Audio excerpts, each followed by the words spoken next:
Hello, everyone, and welcome to Wednesday, July 29th, 2020.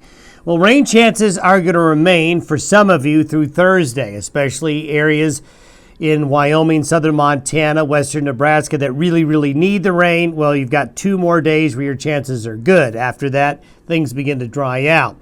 We have an upper level low plus ambient moisture, which is really good. That means good rain chances again for parts of Wyoming, Colorado, North Dakota, South Dakota, Nebraska. We're going to keep our fingers crossed and hope some areas can get some needed rain. Now, the monsoon moisture flow gets cut off over the weekend. It's going to reduce thunderstorm coverage. It's not going to eliminate it. We're still going to have some thunderstorms over the weekend and early next week. I think more than what you may be seeing in forecasts. We'll show you why we think that. Drier conditions for sure west of the divide. Parts of the western slope of Colorado, Utah, western areas of Wyoming, eastern Idaho, Arizona, New Mexico. You've had a pretty good run here over the last couple of weeks of widespread shower and thunderstorm coverage, but it's going to be getting drier west of the divide in the week ahead. Now let's take a look at the upper level pattern where we are right now. Now I'm zoomed in a little bit more. You can see the outline of the United States. This little circle right here was an upper level low over north central Wyoming and southern Montana this morning. That's going to slowly drift this way. And anywhere right here, along and head of the path of this upper level low, the atmosphere is going to be really unstable. So it's going to be easy for showers and thunderstorms to develop in this area today and Thursday as well. Tomorrow, you can still see it's moved here. So it's not moving very quickly. So today, here it is. Tomorrow, here it is. So the slow movement is going to keep the next 2 days along and east of the divide right here in the active area of showers and thunderstorms. We may today, and to some extent Thursday, have a few strong to severe thunderstorms in this area right here as the upper level of low goes on by. Now notice the high here. Very strong high centered over northwest Arizona. Remember how we talk about we want the high here to get the monsoon in. But that's not going to happen. With the high here, notice the wind barb. See the winds aloft are coming from the Pacific Northwest. So that's going to make it cooler east of the divide, but it's also going to cut off the monsoon moisture flow. The monsoon moisture flow gets shunted this way. And then you're going to get some really hot weather developing in the Great Basin and going to get warm and dry west of the divide in this setup here. This is by Saturday morning. By Saturday morning, the high sits here. Winds aloft are from the north-northwest. Impressive trough in the nation's midsection. Nation's midsection here going to cool off. Showers and thunderstorms will develop there as well. As we go further out, this is a bigger view of the northern hemisphere. This is 10 days from now. This is by next Friday and Saturday.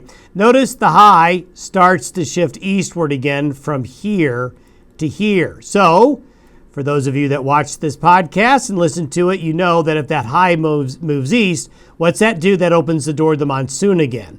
So, while the monsoon gets shut off this weekend and next week, it does maybe come back late next week and next weekend.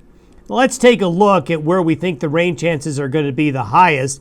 This is the precipitable water forecast. Look at the contrast. Showing up west of the divide into the Great Basin. Look at all the brown and red here. This is a much drier air mass that has moved into here. However, up north here, along and east of the divide and underneath that upper level low, you see all the white and green. White and green is going to be where you're going to get into the shower and thunderstorm activity. This is for tomorrow. Now tomorrow the moisture isn't as good, but anywhere you see white and green, you're going to have active showers and thunderstorms. But look at the western slope. Really dry out. The monsoon gets cut off. This is for Saturday.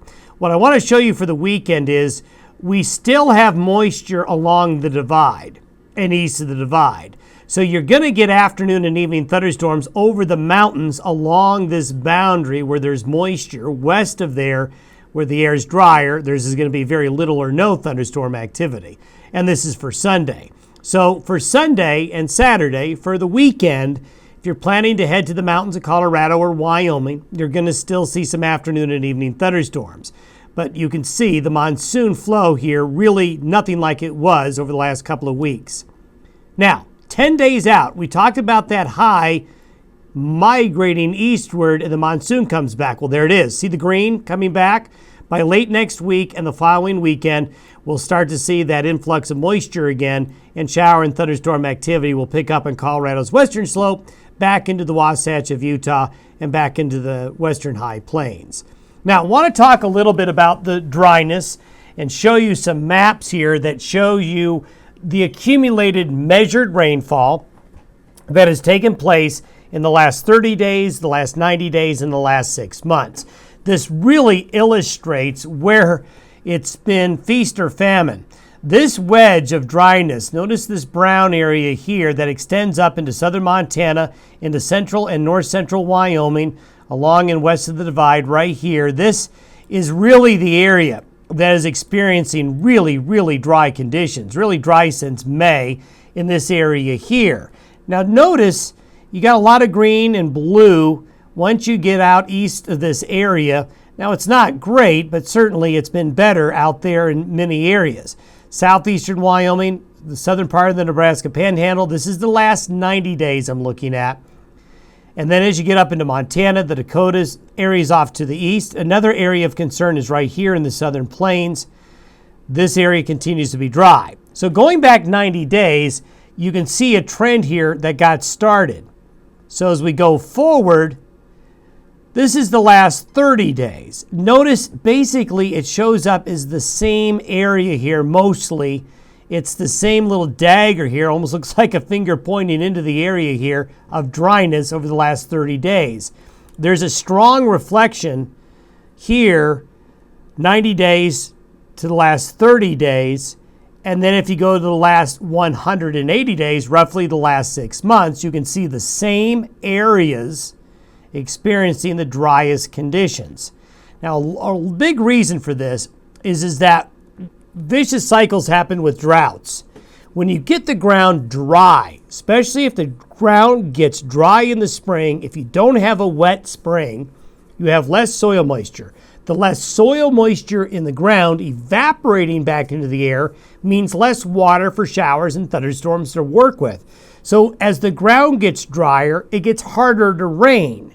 In areas that are getting rain, well, you're making it easier to rain. And so if you look at the last 180 days, this is the areas that have had the best rain with this wedge of dryness.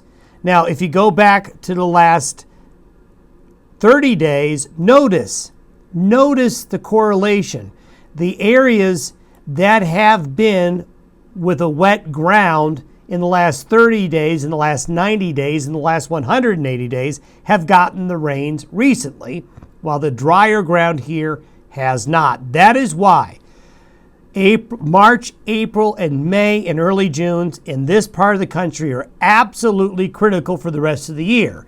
If you have a dry spring, you're going to probably have a dry summer, especially in the areas really sensitive to these very small little changes, and that's this area right here, and also parts of the southern plains. Thanks for listening and watching the Day Weather Podcast. We'll talk to you on Thursday. Have a good Wednesday.